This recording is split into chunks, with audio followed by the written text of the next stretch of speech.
I'm Jarrod Daemon. This is Across This Quiet Land, stories from the hearts of Canada. Most of us think of learning as something predictable, something that can be mapped, measured, and controlled. We imagine knowledge as a kind of product delivered, consumed, and reproduced on demand. But what if that isn't learning at all? What if the most important learning is actually the kind that refuses to behave? The kind that emerges from uncertainty, from curiosity, from the unexpected moments we rarely notice. Today I speak with Dr. Michael Holden, an assistant professor of pedagogy and praxis at the University of Winnipeg. For more than 15 years, he has worked with teachers across Canada to rethink assessment, professional learning, and more recently, the meaning of intelligence in the age of artificial minds. Our conversation examines what we lose when we standardize learning, what becomes possible when teachers work as co-inquirers with students, and why artificial intelligence may force us to confront questions education has avoided for decades. Stay with us. I'd like to welcome Dr. Michael Holden to our podcast tonight. Welcome, Doctor. Yeah, thank you. Happy to be here. Now, Dr. Holden, I want to begin in a very concrete place. Can you take me into a moment, a classroom, a conversation, when you realize that learning doesn't behave the way our education system assumes it does?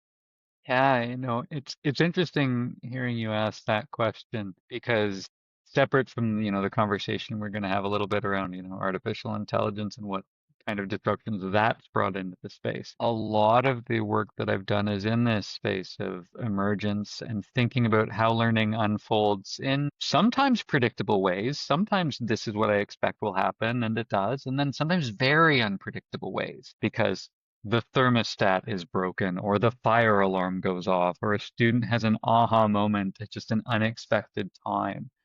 And so I'm just reminded both of my own experiences when I was a student and then when I was working in the classroom, and then since then now that I'm working with pre-service teachers and classroom teachers, thinking about that, you know, anytime I'm having a conversation with a student and just that light bulb comes on. Some of the time that's during a conversation when I expect that light bulb to come. But a lot of the time, it's a connection that I didn't anticipate or that goes in a direction that I wouldn't have been able to predict. And a big part of my job when I'm working with teachers and with students is to listen for those and be responsive to those so that when it goes in an unexpected direction, I can be there to help the learning go forward, whatever that looks like. So emergent learning then, in your view then, what is actually emerging? Yeah, so when we talk about emergent learning, what we're talking about is student understanding, either at the individual student level or at the classroom system level, jumping to some new level of behavior or understanding or interacting in the space. And so when, again, that individual student or that collective of students, that collective of teachers is behaving and interacting in ways that they didn't before, that they wouldn't have before. And so some, moment of criticality happens that prompts that shift. And again, that can be a thing where we deliberately tried to cause that shift to happen, where, oh, we're going to introduce an activity or a lesson that will open up students to these new ideas that maybe they hadn't thought of before. But it could just emerge from something that a student introduces or just a way that a student hears an idea or receives a piece of feedback. And so for me, the sort of to your question of what is the thing that then emerges, it's the pattern of interactions and how we are in a classroom space together, trying to make sense of the world around us. Now, that idea kind of runs counter to how most education is structured. We tend to assume learning is something that can be sequenced, standardized, and broken down into outcomes. It's an interesting dichotomy because so you're right. I think quite a lot of the time, particularly when we talk about education in casual terms, there's an assumption that teaching causes learning. That so long as I have a good enough lesson plan, so long as I have a good enough curriculum document, if I stand at the front of the room or if I do an engaging interactive lesson, whatever my approach is, so long as I do it well enough, the learning happens. And yet at the same time, a whole bunch of our education architecture is built around the reality that we know that's not true. the whole reason the accountability paradigm or, large scale assessment, all of these vehicles of education that we put quite a lot of money into exist is because we know that just because a teacher does some teaching doesn't mean that students will do learning to the extent that we expect or to the depth that we expect or on the topic that we expect, on the timeline that we expect. That's why we gather that assessment data, because we know that things go sideways or things go in unexpected directions. So there's this odd duality of we assume predictability, we assume direct causality, linear causality, but then we build systems because we also recognize that that clearly isn't the case. Otherwise, we wouldn't need to do exams or assessments. We would just teach well in the first place. Now, then, so is emergent learning something teachers guide or something they step out of the way of? I think both can be true. So I think about, for example, Ben Bolden and Chris DeLuca have a piece on this. It's from 2016 where they talk about the teacher's role in supporting emergent learning and what that can look like through assessment. And certainly they make the argument that to really tap into emergence, often that means that the teacher needs to know when to step out of the way. But I would also offer that it isn't, a case of the teacher completely stepping out of the way or completely being absent.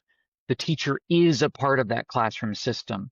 We exist in a space with schools and with curricula and with adults and with children all interacting in all these different combinations. And so it's not that teachers and curriculum in schools aren't important or that they're always obstacles. They can also enable that work. So there's, when we look farther back into the history of emergence and complexity science and complexity thinking, this idea of enabling constraints.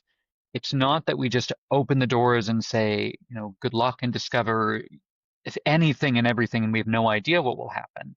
We recognize that there's some degree of uncertainty, some degree of unpredictability, but that we want to introduce some level of enabling constraints to help focus students' efforts or create possibilities for the unexpected to happen. So again, those two things living in tension. So now for teachers, sometimes there's a resistance, to the uncertainty in that type of learning. Is it intellectual or is it psychological? Do we fear uncertainty because it exposes the limits of our control? I mean, I certainly fear uncertainty. If I'm going in and delivering a lesson, if I go to work in the morning and I want to be confident that I'm going to do well by my students. And the idea that, oh, I don't know what's going to happen can be really unnerving. Or the idea of, do I not know my students well enough? Do I not know my content well enough? Do I not know this sequence of activities well enough? All of those things can be quite vulnerable, either self-doubts for a teacher or worries that someone else might perceive them that way. And so I'm not at all surprised, either from an intellectual perspective or from a psychological affective perspective, if a teacher's worried about that and concerned about that. And so when I talk to teachers about this idea of emergence, I think it's important to recognize that. There was a teacher educator and a teacher in the UK, uh, Dorothy Heathcote. I really love it. It's an old BBC documentary called Three Looms Waiting. It's on YouTube. It's lovely. She would walk into her drama education classrooms and start every lesson by asking the question, okay, what do you want to do today? That's a very difficult way to start a lesson if you are not comfortable with unpredictability and emergence. I don't expect every teacher to walk into their classroom and ask their students, okay, what do you want to do today? And have the entire lesson be guided by what students say in response to that prompt. I certainly don't teach with that level of unpredictability or that level of emergence. But that also doesn't mean that I walk in with literally every sentence that's going to come out of my mouth scripted. So there's this spectrum. Where do I sit on that? Well, let's shift our bit and let's talk about assessment. Now, you've argued that assessment is less about measurement and more about relationship. What do we misunderstand when we talk about assessment? So certainly I guess to not necessarily correct, but frame how I'm talking about assessment. Absolutely, there's a process of measurement in assessment. But yeah, to your point, what we are able to measure and how we measure that is a real serious conversation we need to have. Because I can't see the thinking and the understanding that's happening inside my students' heads. I can't crack their brain open and look at, do they genuinely understand fractions, as an example. And so I have to engage in all sorts of different activities or assessment moments see if they can make their learning visible to demonstrate their learning, and I'm making inferences. And so all of my assessment decisions are inferences based on some sort of interaction, some sort of relationship, some sort of demonstration of learning, and then I'm making decisions off of those inferences. And so, yes, measurement is a critical part of assessment, but it's not a direct measurement. It's often an indirect measurement. And so, to your question, then yes, the relationship also is really important because we're human beings in that space. And so I have to also be conscious of how does my relationship with that student affect the inferences that I'm able to draw, affect the kinds of demonstrations that student is comfortable giving. How is that student's relationship with the content that they're engaging in, or the medium that they're engaging in that content, or with the other people in the room, or with the building or the system of school itself? There's a ton of relationships, not just the one between the teacher and the student, and all of them are going to muck about with those inferences and those observations that we're trying to do every day. If grades distort learning, why do you think we cling to them? What need is that, psychological or structural? Do they serve? What's the purpose? Yeah, I mean, there's a lovely piece by Sue Burkhart and her team from a few years ago looking at the history of grading, particularly in Western education systems. Sue Burkhart's coming out of the United States, but a lot of what they write about is applicable here in Canada as well. And there's a real understandable history for why we have grades and the core communication purpose that those serve. We want to be able to communicate to students and to families and to other education folk. How is this child doing in their learning? And when the course of learning, when their time with me as a teacher is done and they're shifting on to the next part of their educational journey, how can I concisely convey that? And we hope that a number can convey all of that. The difficulty and the sort of distortion that you're alluding to is for me to distill a 90-day course or an entire academic year into a single number or a single letter. It can often misconstrue that information or cause misunderstandings or miscommunications on the receiving end of that. And so a really simple example of that is, okay, a student got a 73 in their English class. Does that mean that they understand 73% of the content?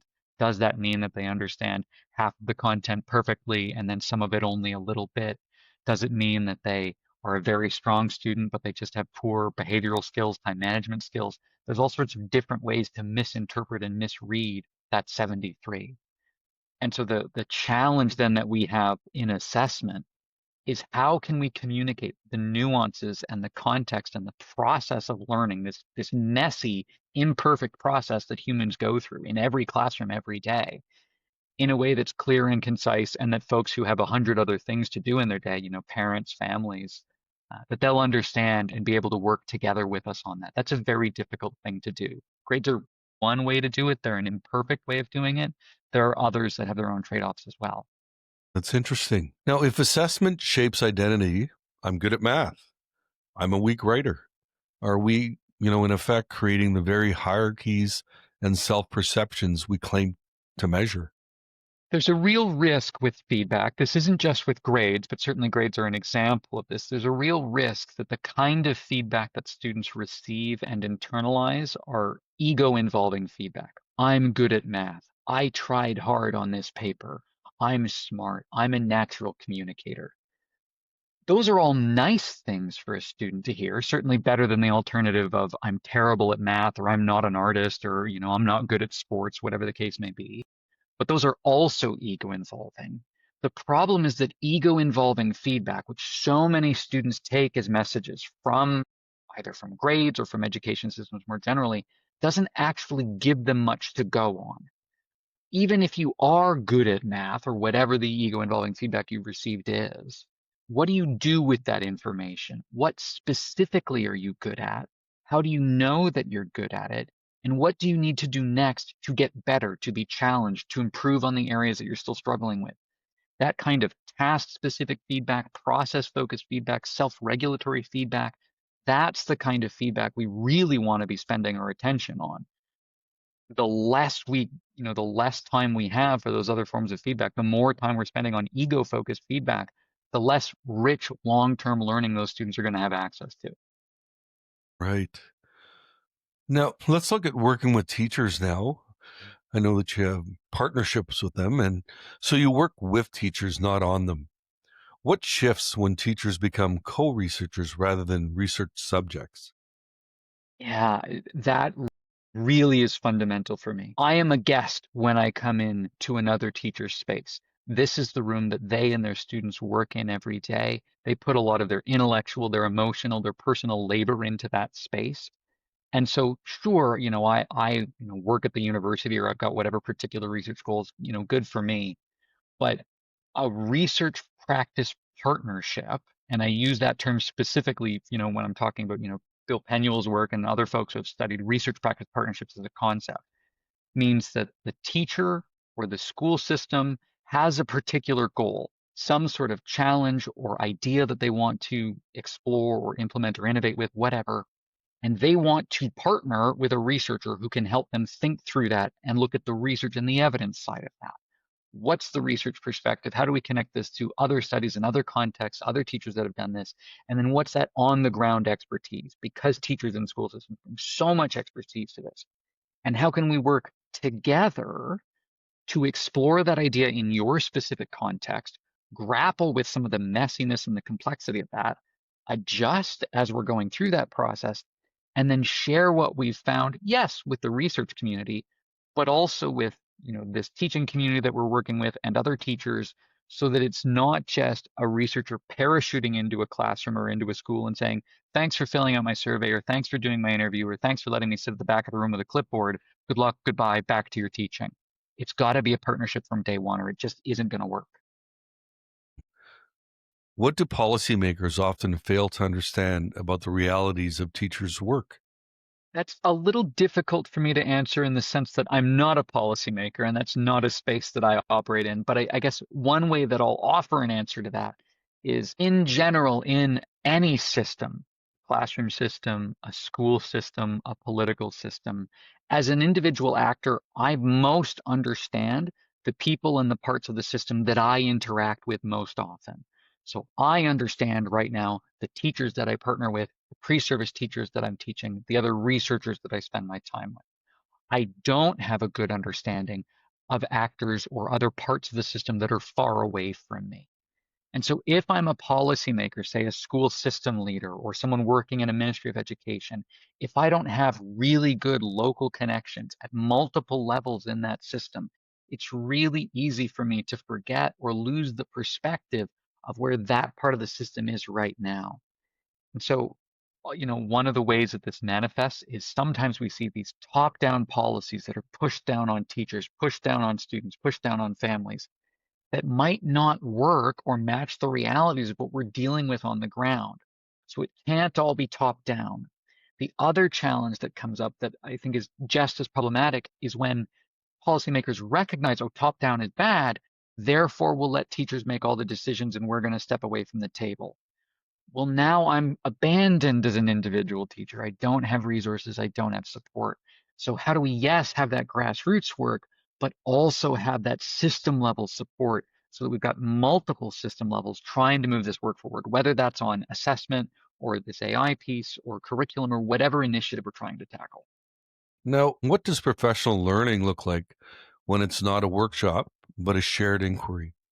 Helen Timperley is my main inspiration on this. She's a professional learning researcher, and she makes the explicit argument, particularly around assessment, but also in teacher professional learning generally, is that there is a difference between professional development. My admin has said that this afternoon we're going to spend 3 hours listening to so and so about such and such, then we're going to go back to teaching, and professional learning. Professional learning requires sustained engagement over time. It needs to be in response to local and system level challenges. Those teachers need to have an active role in identifying what those challenges are and working with other people, including those, whoever's providing that professional learning, to see what is that going to look like over time. And teachers need the opportunity to iterate with evidence to see, okay, this is that key concept that we're exploring here, say assessment literacy or whatever. I need some time to implement that in my practice, gather evidence of student learning related to whatever that thing is, look at that evidence with colleagues and with that critical friend, that professional learning facilitator is coming in, whatever their role is, and then go through that cycle several times and be able to do that over time to see, okay, how is this moving the needle on student learning or my practice as a professional? How are we as a system moving forward? Again, remembering from the start of our conversation that a lot of this is going to have unpredictable eddies in it. If we only do those one-offs, it's really hard to actually measure the impact over time. It's only when we have that sustained professional learning where teachers have real agency at the table that we can actually see that effect and have teachers buy into, yeah, this is worth me spending some time on. I wanted to move on now to artificial intelligence. In your recent work, you explore artificial intelligence and its implications for learning. What do you see as a core distinction between what machines do well and what humans are uniquely positioned to do? It's a very interesting question, a very difficult one to answer, because if I were to answer that question 5 years ago, my answer would be very different. If I were to answer that question 70 years ago, my answer would be very different. When I'm chatting with teachers about the field of artificial intelligence, which has existed since the 1950s, and this idea of, what is a uniquely human intellectual pursuit or human act, that's existed in philosophy for far longer than that. I give examples of how this conversation has evolved. So one example of this is that chess is a fairly complex game. It's an unsolved system. And I'm not particularly good at chess, but there are folks who are incredibly intelligent who can play that game very well. And yet we now have programs that can beat even the most capable chess players easily and consistently. 15 years ago on Jeopardy, which is stereotypically a program for highly intelligent individuals to compete, IBM shared one of their artificial intelligence tools and it mopped the floor with the two best players at the time.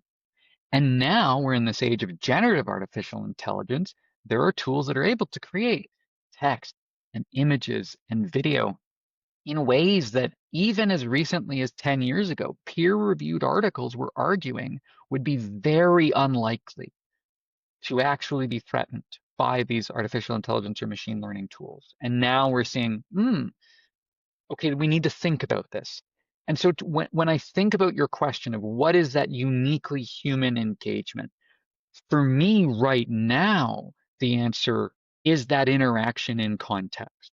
For us to have this conversation, or for me to sit with that student and have that aha light bulb moment, or for me to be in the world and just, be outside and be in nature and be with animals and be in, again, relationship with all sorts of different actors in all sorts of different ways.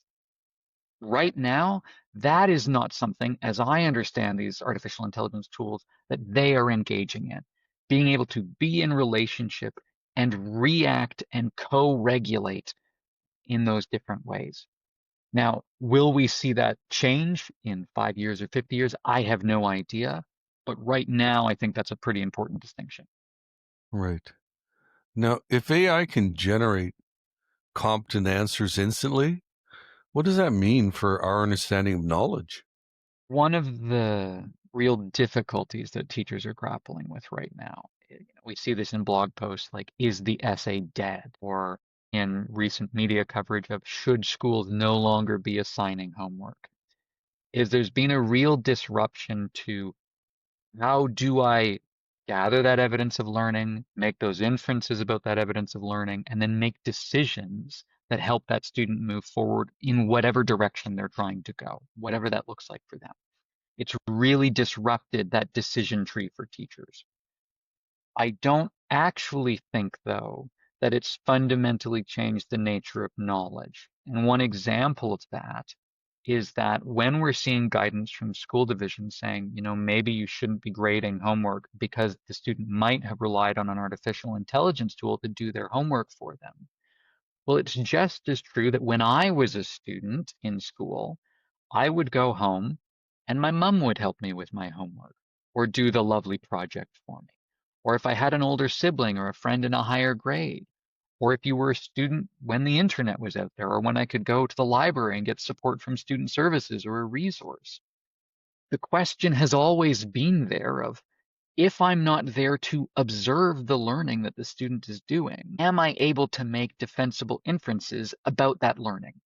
I can still make inferences, have a student go home, do some homework, do some, engage in some task, and then come back and make inferences when they're in the room. But it changes the inference.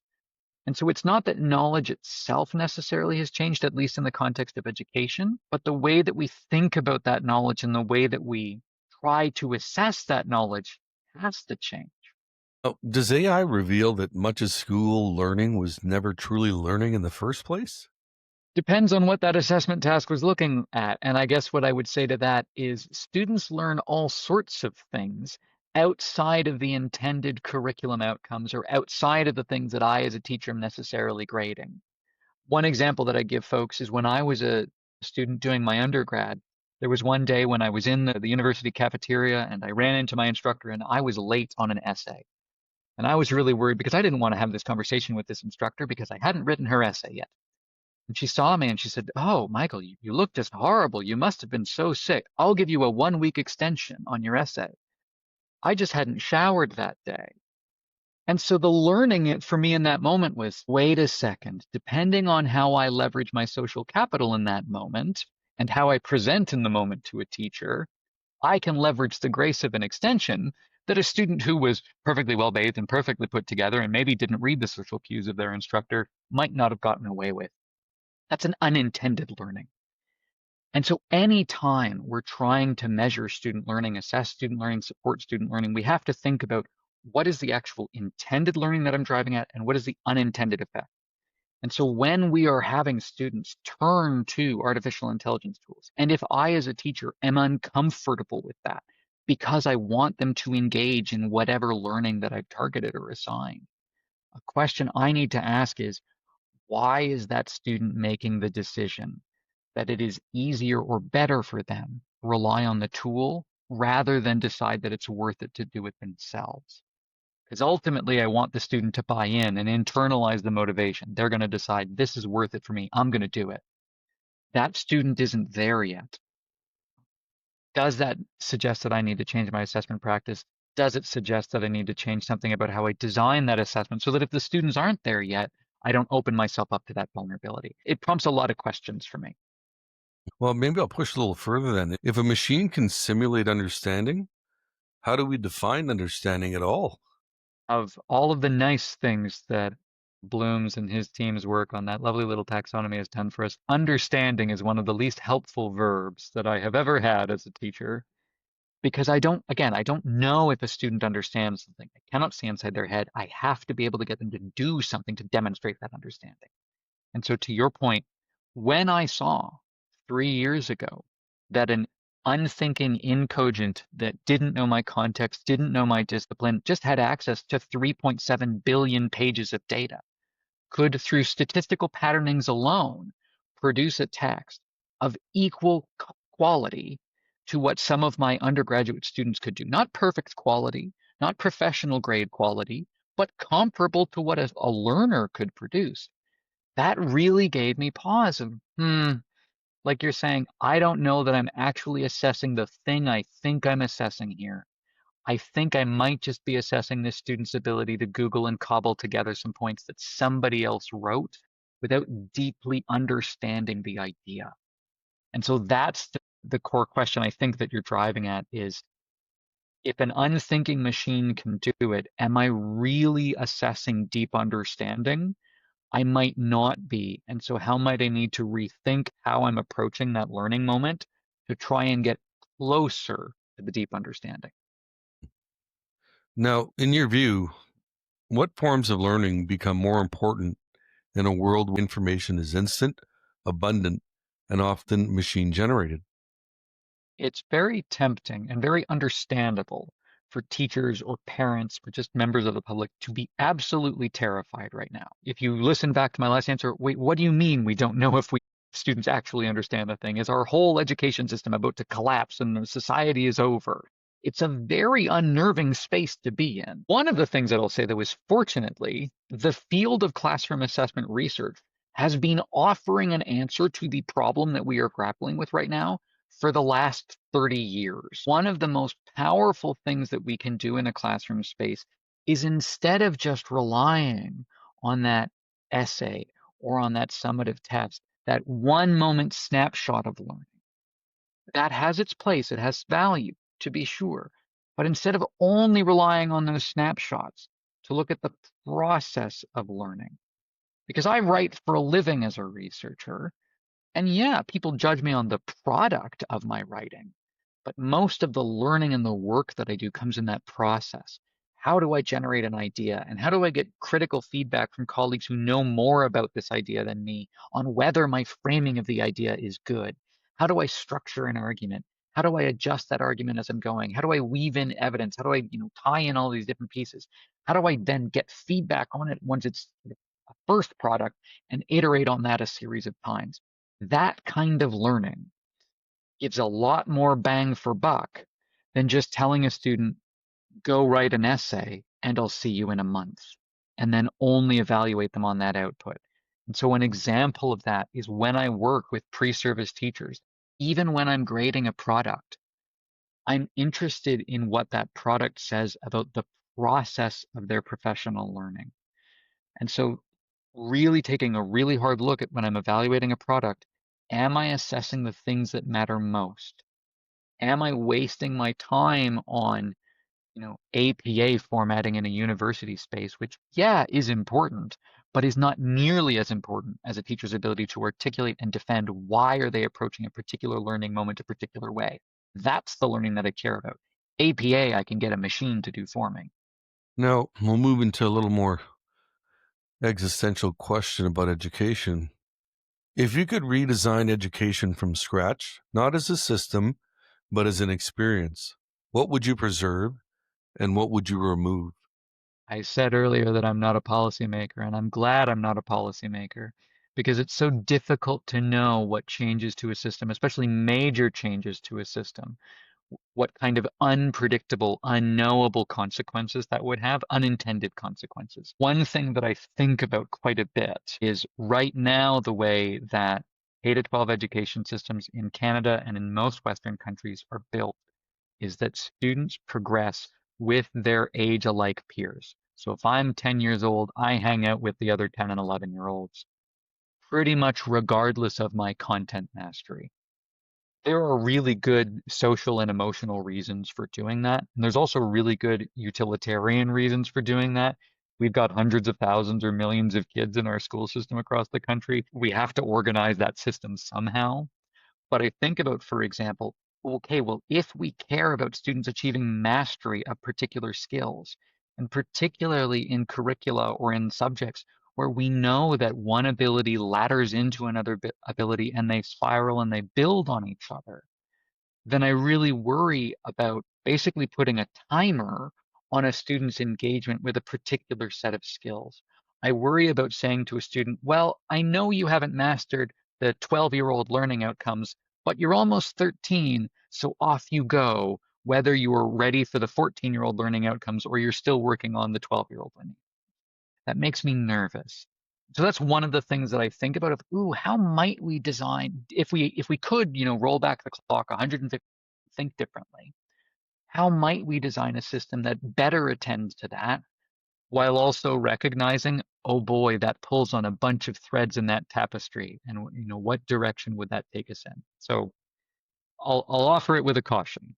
Okay. Now, what becomes possible when teachers see themselves not as deliverers of content, but as co participants in a shared unfolding of thought? One of the humbling things for me as a teacher is sometimes students learn in spite of me. Certainly, my job is to help foster and fuel and drive student learning and help them improve. We spend a lot of money as a society. I get paid very well as an educator to work with students in whatever context they're in. I should be able to help them move forward. But I also have to remember that I'm not the reason that that human is successful. There's all sorts of other people contributing to that child's success, that human success, and they're certainly a big part of that. And I'm always impressed when I walk into another teacher's space and they're willing to be honest and open and vulnerable with their students that, for example, they make mistakes. Or, for example, they bring in an activity or a lesson and it doesn't go the way they expected. Or just something outside of all of our control has happened and now we have to pivot and deal with that. And so when a teacher is in a position where they can do that, where they have the confidence and the comfort and the support to be able to have that vulnerability, I think that they are then in a better position to recognize and respond to those unpredictable moments.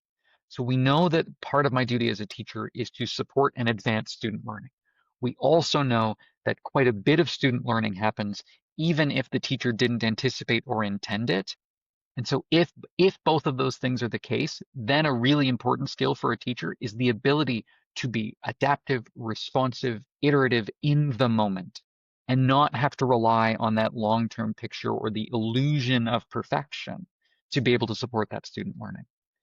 And so the closer that teacher can get to that comfort with the adaptability, the iteration, that again, relational work, I think then the more successful they're going to be able to be, recognizing again that there's all those other variables at play.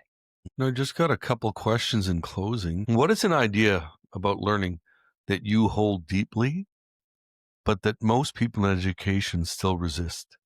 It's an interesting question. I'd have to sit with that. One thing that does come to mind for me, in a way that I frame this particularly when I'm teaching assessment courses or when I'm working with a classroom teacher on some assessment problem. A thing that I really try and put front and center from the beginning is assessment is hard. There's sometimes this illusion that because I have a rubric or because I have a unit test or because I have a curriculum document, that, well, it's all there on the paper.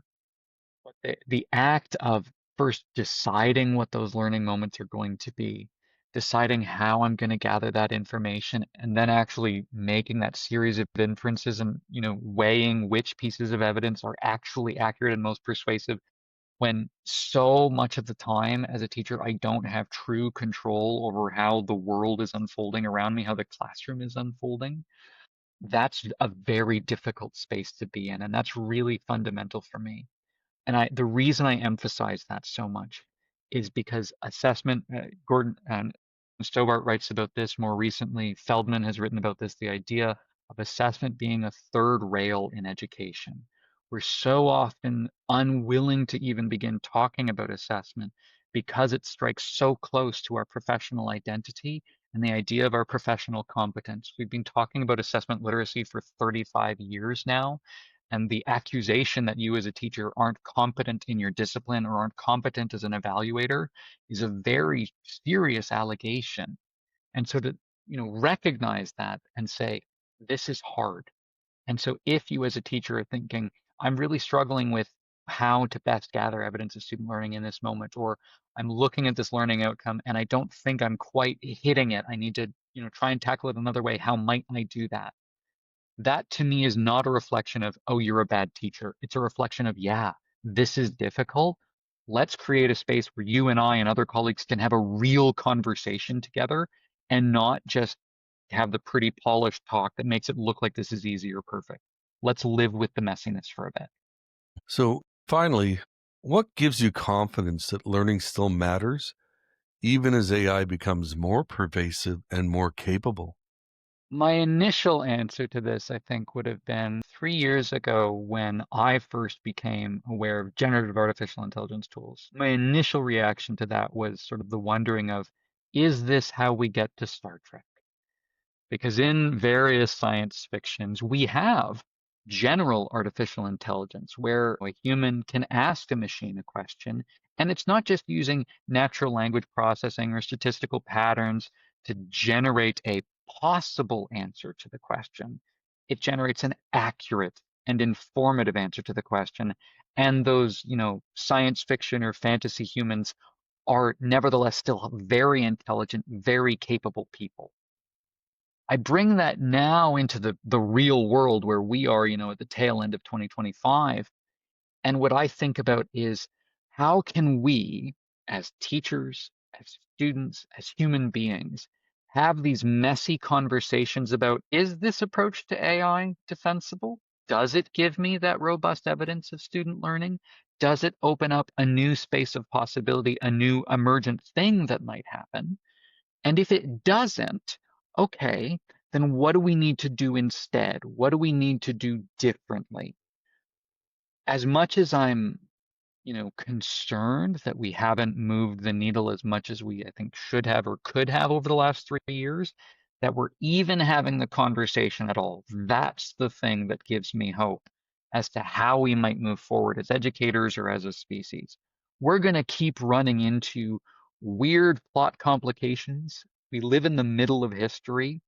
The real test for us as educators and as human beings is how do we respond to those unpredictable moments, and what do we do to try and again keep learning front and center. That's what I try and stay focused on. So I want to close now, and I'm just going to kind of sum up. So, learning, as Dr. Michael Holden invites us to consider it, is neither a product nor a performance. It is an emergence, fragile, unpredictable, and profoundly human. In an era where artificial intelligence offers immediate answers, perhaps the real work of education is to cultivate better questions, questions only humans can ask and only humans can live into. Thank you, Dr. Holden, and thank you for listening. Thank you very much.